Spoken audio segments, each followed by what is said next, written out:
তোমার যদি এরকম চিন্তা ভাবনা থাকে, ইস লাইফের কোন এক পর্যায়ে যদি ইস সাউন্ড আসে, তোমার যদি এরকম মনে হয় লাইফের কোন এক পর্যায়ে গিয়ে মনে হবে ইস মেডিকেলের জন্য পড়লে পারতাম, বা হচ্ছে ইস ভার্সিটির জন্য আরেকবার যদি ট্রাই দিতাম, মানে হয়তো বা তাহলে হয়তো, এই ইস সাউন্ডের যদি বিন্দুমাত্র তুমি নিজের মধ্যে অবস্থা দেখো যে আমার দ্বারা ইস সাউন্ড আসতে পারে, ওই আফসোস হইতে পারে সামান্য, তাইলে সেকেন্ড টাইম দাও।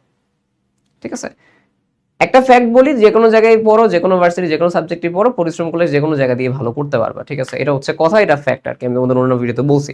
তারপরও যদি তোমার কাছে এরকম লাগে যে কেমন যেন একটা আফসোস থাইকা যেতে পারে, লাইফে আফসোস থাইকা লাভ নাই, দেখবা তাহলে ভালো। এর চাইতে এক্সাম দাও, এক্সাম দিয়ে ফেল করো, তাও ভালো, কিন্তু লাইফের আফসোস নিয়ে থাকা বেশি পেইনফুল। ঠিক আছে, আফসোসের চাইতে ফেল করা অনেক ভালো। তো যদি ইস সাউন্ড আসে, ইস দিতে পারতাম, তাইলে তুমি সেকেন্ড টাইম দাও।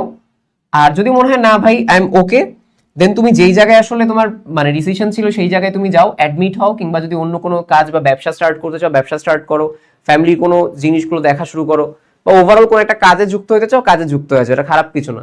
3-4 বছর পরে যদি কেউ কাজে যুক্ত হয়ে যায়, সে আমাদের চাইতে অনেক বেশি ভালো থাকবে, এটা আগেই বলছি।